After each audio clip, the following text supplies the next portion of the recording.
Hi everyone, I'm Karen from the Peace Discipline channel, where you can learn more about non-violent discipline. Today's video is part of a series on what not to do in discipline, and we will be talking about using rhetorical questions with children, why they are not constructive, and what we can do instead. This video will be relevant to parents as well as to teachers and anyone else who works with or cares for children. What is a rhetorical question? It's when you ask a question for which you do not expect an answer. They can be useful sometimes to make a point or for dramatic effect. For instance, if you were giving a talk on climate change, you might say something like, "How long can we ignore this?" Or, "Are humans thinking rationally about this problem?" So sometimes, in talks or meetings or conversations with adults, a rhetorical question might be useful. But they're not as useful in discipline with children, particularly if they're used to send a shaming message to the child. Adults often use rhetorical questions with children. For example, "Don't you listen? Is this room still a mess? When are you going to learn? Are you still making a noise in there? Do you think I'm just here to pick up after you? How many times must I tell you?" Does that sound familiar? With each of these questions, the adult is not really expecting an answer from the child. In fact, if the child did answer, you would probably find this disrespectful or cheeky and get even more upset. What is the problem with using this kind of rhetorical question with children? Firstly, rhetorical questions send a negative or shaming message to the child. For example, the questions I've just asked send implicit messages like, "You don't listen. You're bad. There's something wrong with you. You're not learning at the rate you're supposed to. You are such hard work. You're a burden to me." Obviously, in a non-violent approach, we don't want to be sending negative messages like that. Children need to feel safe with us emotionally as well as physically. And if we keep digging at them like that with rhetorical questions, they're going to feel less safe. Secondly, rhetorical questions are ineffective. They don't usually result in more cooperation because they don't direct the child into anything specific. They simply send a negative message. In fact, rhetorical questions often increase resistance from the child because it's not nice to be spoken to like that. When you send children a shaming message in the form of a rhetorical question, they get defensive. And if you think about it, you would too. Picture that your boss asked you to write a report and you wrote it, and then you were called to the office and your boss had your report there and they went, "Is this what you call a report?" How would you feel? Immediately more guarded and defensive? Whatever feelings you have in that moment, safe is not one of them. If, on the other hand, your boss said, "Thanks for writing that report. I like your approach generally. There's just one or two things I'd like to look at with you. Over here in paragraph 6, here the boss is asking you to make some changes. They're not happy with the report as it is, but they're giving you support to make it better." I'm sure most of us would respond differently to that than to that rather scary rhetorical question. So rhetorical questions send negative and shaming messages to children. They're ineffective, and in fact, they can make children even more defensive and resistant. What can we do instead of asking rhetorical questions? Option 1, don't use rhetorical questions. Simply leave them out. They're not necessary to what you're trying to say. Secondly, ask simply and directly for what you want. Adults often complain that children don't listen to them. But do we stop to think that sometimes we're not very nice to listen to? Always digging at the child with rhetorical questions and shaming messages, telling them off, lecturing them, or just talking way too much. There's a much better chance a child will take in your message if you keep it simple and direct and don't clutter it up with a whole lot of negative messages that put the child on the defensive and distract from what you actually want them to do.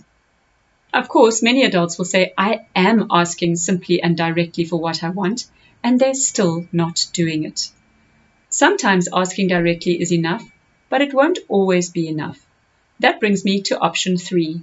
Set up the environment so that it puts the child in the best position to do the thing you want them to do.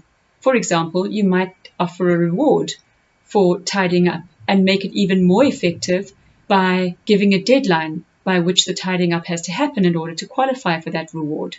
You might say something like, if this room is tidy by the time I count to 50, we can make popcorn. Or if the room is tidy by 6 o'clock, we can have an extra story.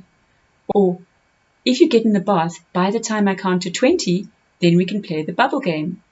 As a teacher, you might say something like, there'll be 3 bonus marks for everyone who hands in on time. Another way of setting up the environment so that it puts the child in the best position to do the thing you want them to do is to use a when-then statement. And I know I'm forever talking about this on the videos, but I just get such positive feedback from people using this. What you do with a when-then statement is make the thing that the child wants to do conditional on them getting something done first, such as, when you've finished your homework, then we can watch a movie, or when you've made your bed, then you can go to your friend. This works really well. Option 4, rather than send a negative message through a rhetorical question, give the child support to do better. For instance, in our messy room example, you might have a look at why the child is struggling to tidy up. It may be that they're feeling overwhelmed by the task. Perhaps if you simplify it, such as not having many containers to put specific categories of toys in, and instead having one big container, or going through the toys, dividing them up and rotating them so that there's at any given time only a few toys available in their room, 1 book by the bed for story time, and 5 or 6 toys available to play with. When they're tired of those toys, you could put those away and bring out another small collection of their toys.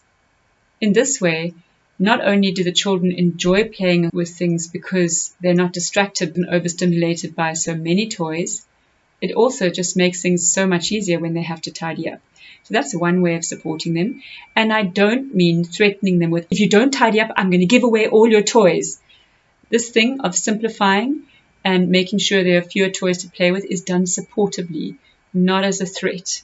And you don't have to take the toys away. You could just put them in a safe place to rotate later when they're tired of the ones that they're playing with. So that's one kind of support. Another kind of support, if they're finding a task overwhelming, for instance, to tidy up, is to break it down into smaller steps. So if you were to go to the child's room and instead of saying, is this room still a mess? You were to say something like, right, it's tidy up time. I want everybody to pick up 5 things and put them in the basket. And then once they've picked up 5 things, you could give them another instruction. That already sounds more manageable, right? 5 things as opposed to tidy this room and the room looks like Armageddon. Option 5, make it fun. I can remember our children being much more ready to tidy up if we pretended that they were robots called SQP3 and SQP4, and I had to give them instructions in a nice monotone voice like, Command 1, pick up all trains, put in basket. Then they would go beep, beep, beep, and waddle off in a robot way to go put the trains in the basket.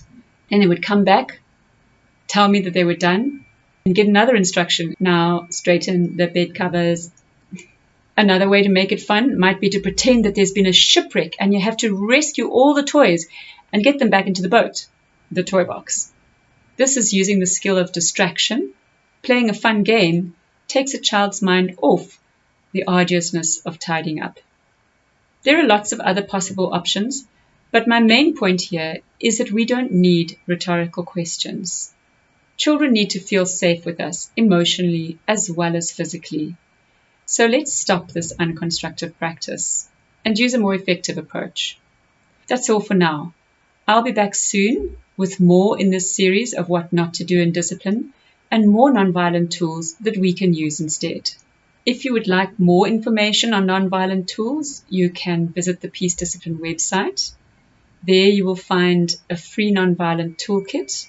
You will find a published research paper on nonviolent discipline options. You'll also find information on how to book a coaching session and a sign-up form if you would like to be added to the Peace Discipline mailing list so that I can send you information about workshops and talks or any new videos.